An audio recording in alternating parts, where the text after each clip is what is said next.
là, les quelques slides qui viennent sont sur l'impact CO2 du véhicule électrique, qui est une question qui est souvent posée. Hein, donc, on peut appeler ça l'analyse de cycle vie de la voiture électrique. Donc, en fait, un peu la question, c'est au fait, ce véhicule électrique, est-ce qu'il faut, indépendamment du point précédent, est-ce qu'il faut parier dessus? Est-ce qu'il aura un effet très positif en matière d'émissions de gaz à effet de serre? Parce que lui, du coup, en centre-ville, il répond à la question des particules fines et des NOx. Hein, c'est vraiment complètement clair. Donc on pourrait se dire... Hein, hors plaquettes et pneus, qui ne sont pas complètement négligeables. Ouais, hors plaquettes et pneus, on est d'accord, mais il y a encore une grosse part... Les plaquettes et pneus, dès qu'on a des véhicules, on a ça. Le seul truc qui répond vraiment bien à ça, c'est le tramway, où là, j'ai pas de plaquettes et de pneus. C'est une remarque tout à fait importante, puisque quand on a fait les analyses comparées du tramway et du bus en site propre pour un grand constructeur, on a fait un truc multicritère, mais là, j'ai vraiment pas le droit de vous en parler à ce stade. Donc là, ce que vous voyez dans cette affaire-là, c'est que la voiture électrique en France métropolitaine, elle est performante en grammes CO2 par kilomètre de manière relativement indiscutable sur la durée de vie de la voiture électrique.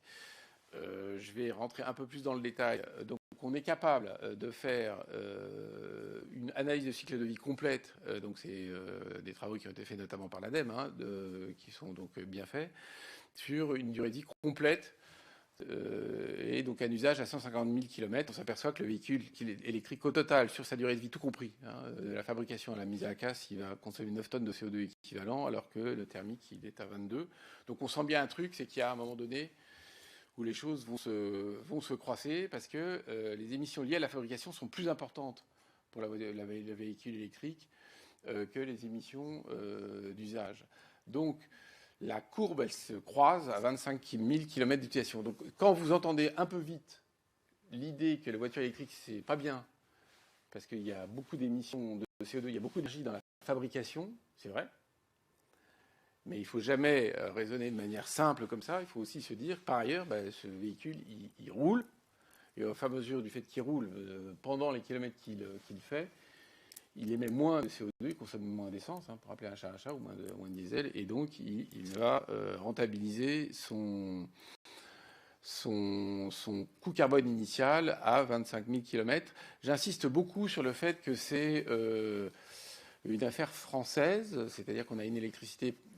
C'est pas une affaire de nucléaire, c'est une affaire de... On a un mix électrique bas carbone. Hein, donc imaginons qu'on soit dans un pays qui a beaucoup d'hydraulique, qui est bas carbone, et ça sera le même résultat. En Norvège, par exemple. Bon. En revanche, si vous mettez de la voiture électrique en Israël, en Chine, et voire en Allemagne, vous n'avez pas les mêmes résultats parce que l'électricité étant beaucoup plus carbonée, votre comparaison n'est pas du tout la même. C'est un sujet vraiment important parce que si l'argument de vente et le déploiement, là on retombe un peu ce qu'a dit Jean-Marc sur un déploiement d'une voiture 300, c'est que le marché atteignable et qui est performant sur le plan du carbone, c'est le marché des pays qui ont un mix électrique bas carbone. Donc c'est pas complètement anecdotique parce que je ne crois pas un instant qu'on va éternellement vendre l'idée que la voiture électrique c'est très bien dans des pays dont l'électricité est haut carbone. Donc, ce qu'on voit, c'est que l'Allemagne, essence et électrique, c'est pareil. Voilà. Donc là, je passe. Il y a un dernier point sur le véhicule électrique sur lequel j'attire un peu votre attention. Alors, c'est d'une part deux derniers points en fait. Le premier, c'est que contrairement à une idée toute faite, c'est pas parce qu'on mettra plein de voitures électriques qu'il y aura besoin de plein d'électricité. Parce qu'en fait, le rendement du moteur électrique est assez efficace, n'est-ce pas, Jean-Marc? Et du coup, quand on fait 1 million de bagnoles en véhicule électrique ou en hybride rechargeable, ça consomme pas tant que ça. 1,4 TWh, c'est un petit bout de PE. Ouais, c'est un quart de réacteur. C'est un quart de réacteur pour 1 million de voitures. Hein. Donc attention. Hein, un quart de réacteur. Oui, un quart de PR. C'est 6-7 TWh. Un million de voitures électriques, c'est un quart de réacteur. Ouais. Un réacteur, c'est 6-7 TWh par an. Ouais.